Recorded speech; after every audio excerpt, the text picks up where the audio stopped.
আসসালামু আলাইকুম রহমতুল্লাহ। অন্তর্বর্তীকালীন সরকারের প্রধান উপদেষ্টা ডক্টর ইউনূসের সঙ্গে কিছু হাতাকাটা কিছু নারীর দল আমরা যাদেরকে দেখলাম তারা দেখা করেছে এবং তারা ডক্টর ইউনূসকে বলেছেন যে বাংলাদেশে যারা যৌনকর্মী আছে, আপনারা জানেন যে পতিতা যারা আছে তাদের ব্যাপারে বলেছেন যে তাদেরকে শ্রমিক হিসেবে স্বীকৃতি দিতে হবে এবং গৃহকর্মী যারা আছে তাদেরকেও শ্রমিক হিসেবে স্বীকৃতি দিতে হবে। এ বিষয়ে ওই নারী বিষয়ক কমিটির সুপারিশে কারা কারা আছে আপনারা দেখতে পাচ্ছেন। এই যে এখানে যেসব মহিলাদেরকে দেখতে পাচ্ছেন, এরা হচ্ছে বিগত দিন আওয়ামী লীগ ফ্যাসিবাদের সরকারের সময় সর্বোচ্চ সুযোগ সুবিধা ব্যবহার করে তারা বহাল তবিয়তে আরামায়েশে দিন যাপন করেছে। এখন তাদের পতন ঘটেছে, এখন তারা ডাইভার্ট হয়ে এখন নারীবাদীদের পক্ষে এসে নারীর স্বাধীনতা, নারীর পক্ষে কথা বলা শুরু করছে। নারীর পক্ষে কথা বলতে গিয়ে চিন্তা করে দেখেন, যারা পতিতা আছে, যারা দেহ ব্যবসা করে, যারা জেনা ব্যবসার সাথে লিপ্ত, তাদেরকে বলতেছে তারা নাকি কর্মী, তাদেরকে বলা হচ্ছে তারা যৌনকর্মী। তো চিন্তা করে দেখেন এদের মাথার মন মস্তিষ্ক কতটা খারাপ।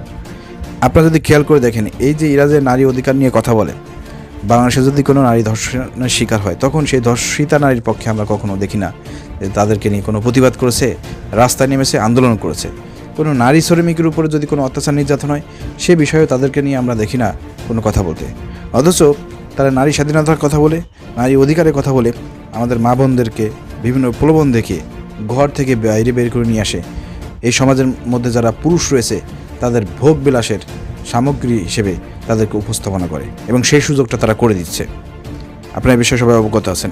এই ধরনের নারীবাদী সমাজ, এই ধরনের নারী বিষয়ক কমিটির লোকজন বিগত 15 বছর ধরে ফ্যাসিবাদের সময়ও ছিল, আওয়ামী লীগ সরকারের সময় ছিল, যারা আওয়ামী লীগ সরকারকে তেল দিয়েছে এবং তাদের কাছ থেকে উৎকৃষ্ট ভোগ করেছে।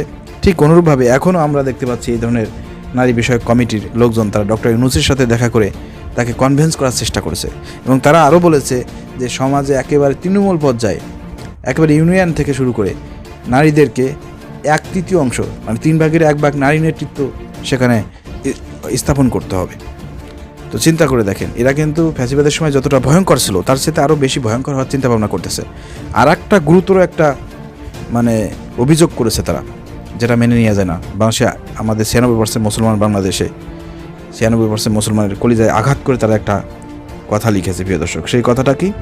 তারা প্রধান উপদেষ্টাকে বলেছেন ইসলামে নারীদের জন্য বাংলাদেশের যে বিধানগুলো রয়েছে এই বিধান থাকার জন্য নাকি নারীদের প্রতি বৈষম্য তৈরি করা হয়েছে। চিন্তা করে দেখেন, পক্ষান্তরে তারা ইসলামকে নারীদের প্রতি বৈষম্য তৈরি করা হয়েছে বলে এই ধরনের অভিযোগ করেছে। খুবই গুরুতর অভিযোগ প্রিয় দর্শক। এ বিষয়ে আমাদের জুলাই আগস্টের গুরুত্বপূর্ণ একজন নেতা সাদিক কাইয়ুম ভাই, তিনি এই বিষয়ে একটি প্রতিবাদ করেছেন। সাদিক কাইয়ুম ভাই যেটা লিখেছে আমি আপনাদেরকে একটু পড়ে শোনাচ্ছি। নারীর অধিকার ও মর্যাদার গ্যারান্টি দিয়েছে ইসলাম।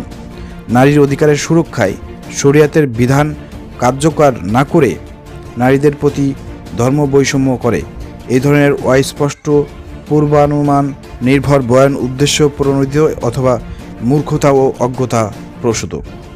যারা ইসলামের বিধানকে অতিক্রম করবার দুঃসাহস করবে তাদেরকে ফ্যাসিস্ট হাসিনার কথা স্মরণ করিয়ে দিতে চাই, শাপলা চত্বরে মহাজাগরণের কথা স্মরণ করে দিতে চাই, শরদ্দির মার্চের কথা স্মরণ করে দিতে চাই।